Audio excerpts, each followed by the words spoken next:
What's up mga higala? Good afternoon. Isang mapagpalang hapon po sa lahat. And ito yung mabilisan lang. Dumating na yung ating Fabcon kit. Ayan, Fabcon Fabric Conditioner Kit. Ayan. So ito yung gagawin natin ngayon. Sana makuha natin ng 30 minutes lang. Kasi may pupuntahan pa tayong hapon na. 4:40 na ng hapon. Ayun, mabilisan lang to mga higala. Let's do it.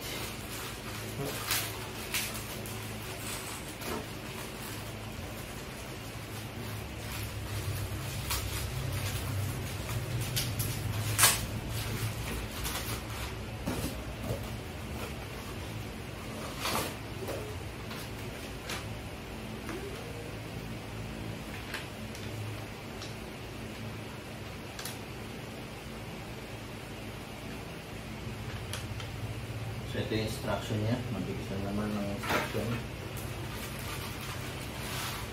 So yung Fabcon gel, ito yung dapat malusaw.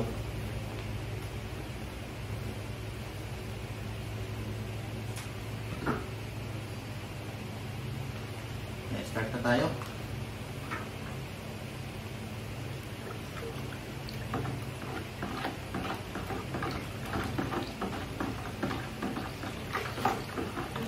Kalagay dito 19.5 liters of water. Kaya kanina bumili pa talaga ako nitong timba na to ng malaki. Nandiyak talaga bumili ng malaki. Kasi yung isang timba na pinagtitimplahan natin ng dishwashing ay 17 liters lang yun. Puno na. So itong kit na to, pag natapos natin, kalalabasan niya is 20 liters.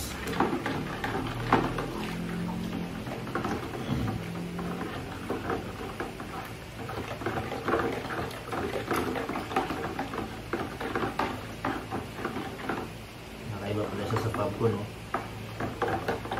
Bula.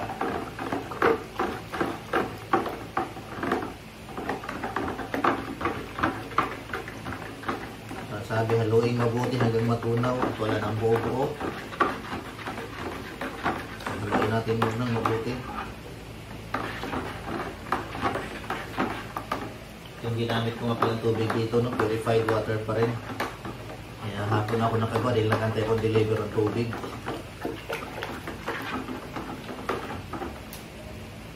Simutin lang natin.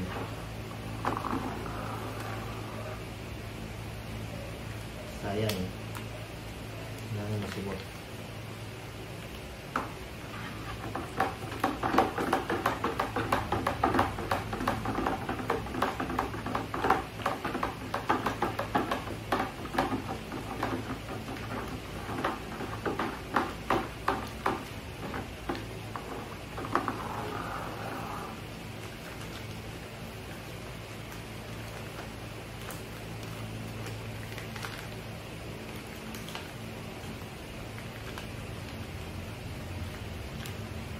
Ito yung pinaka-Fabcon gel.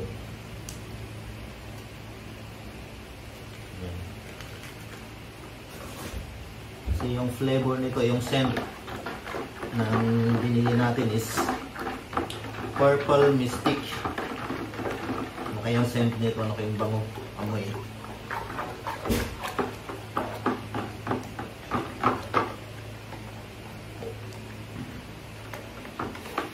Halo.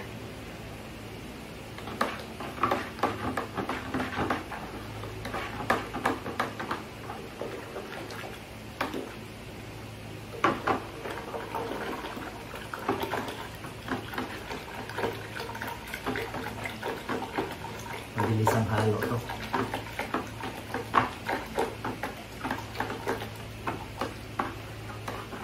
Yan, parang kulay gatas na siya.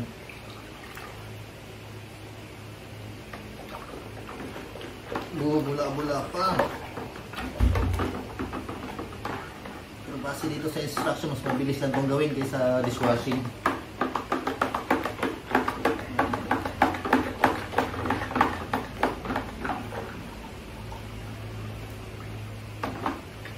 Tapang yung amoy na ito, ah.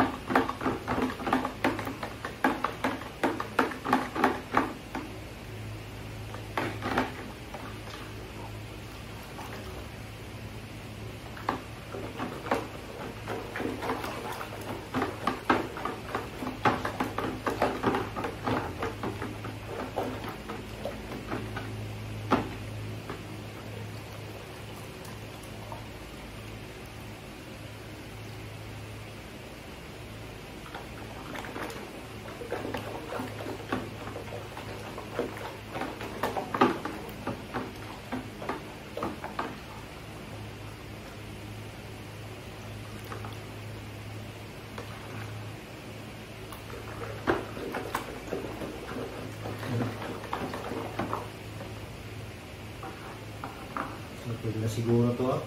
Susunod natin yung ibang ingredients. Sabi naman dito, basa. Haluin mabuti ang mixture hanggang sula ng buo. Buo-buo, solids. Ilagay ang mga iba pang sangkap at haluin mabuti.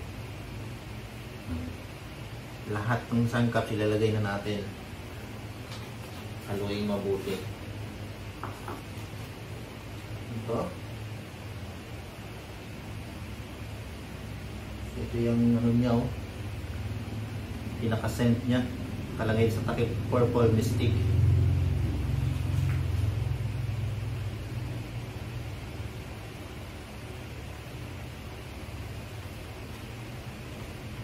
Ito parang gatas ulit, oh.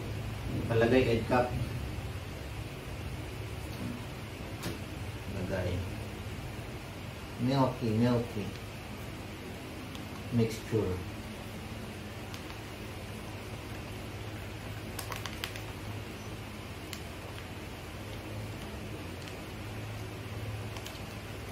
Simutin natin hanggang huling patak. Ang konti lang ng laman, eh.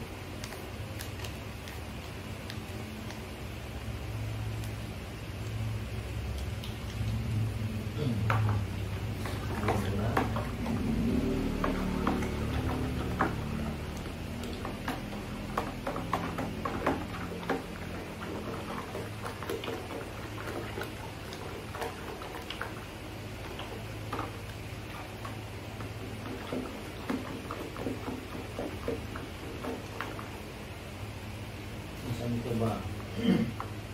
Maraming liquid dito.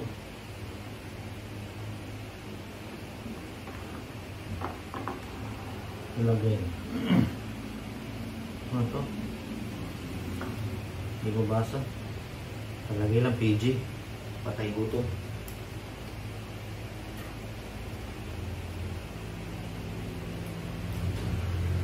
So, transparent lang siya. Okay na.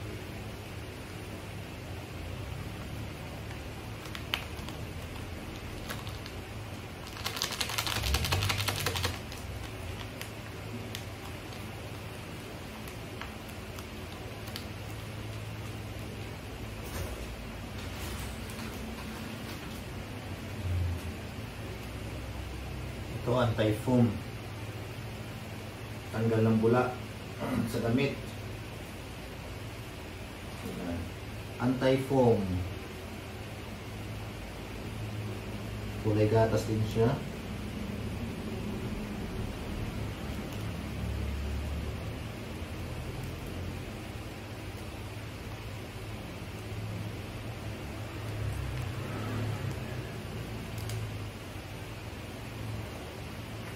Ito,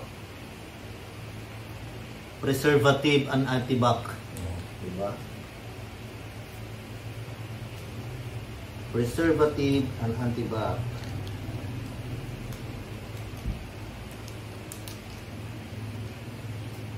So, halo muna natin siya.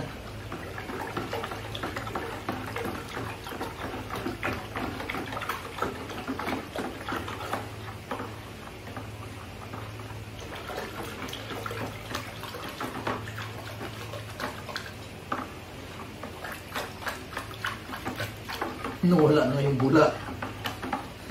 Nag-subside agad yung bula dito.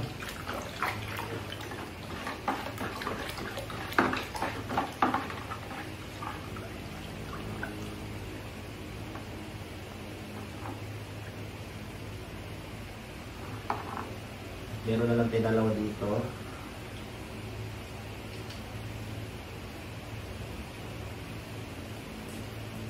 Siyempre, yung colorant niya, purple.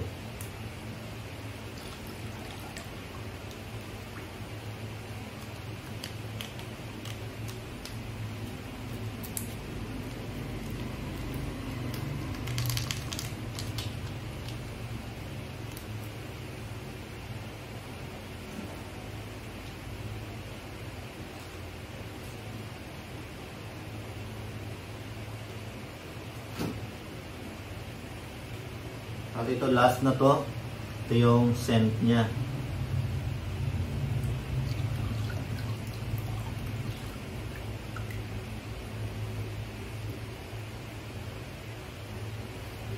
Hindi ganong mabango.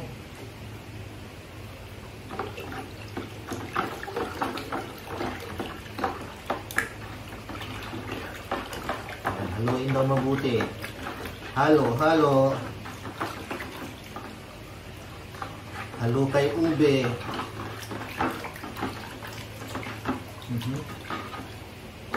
Yun, lumalabas na yung bango niya. Amoy niya. Wow. Ang ganda to ah. Ganda yung amoy.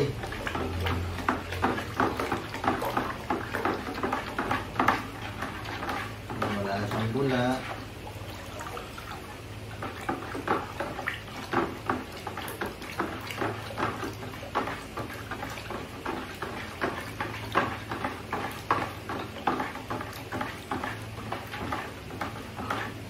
Susukatin ko rin to pag sinalin ko kung abot ba ng 20 liters. Parang ang labnaw eh. Sumubra yung tubig ko.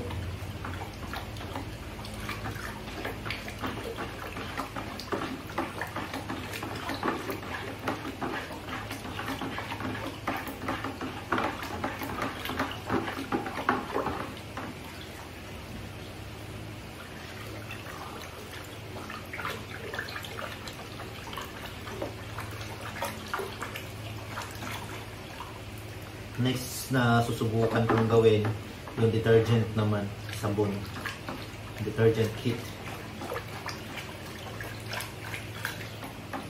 Try lang tayo ng try kung saan tayo makakatipid.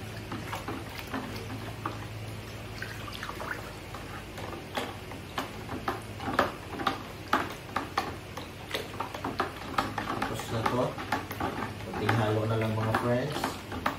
And sabi dito, let's wait for 8 hours, no? So 8 hours after, pwede na natin siyang gamitin. Kaya bukas na kami maglalaba.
Bango ba?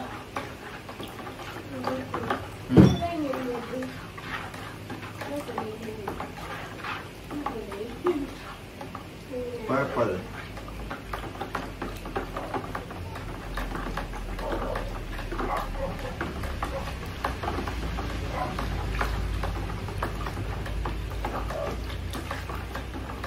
Yan lang mga friends, tapos na to. Ayan, mabilisan gawa lang, no? Within 15 minutes, tapos na.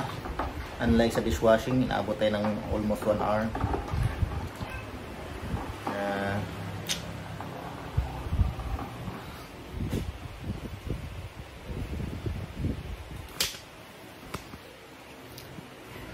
Salamat mga friends sa panonood. Salamat sa pagsubaybay sa aking mga videos. Again, doon sa mga bago pa lang napadpad na padaan sa aking munting channel, Jomar Ken's Vlogs po yan. Don't forget to like, share, and subscribe sa aking munting channel mga friends. Alright, babush! God bless!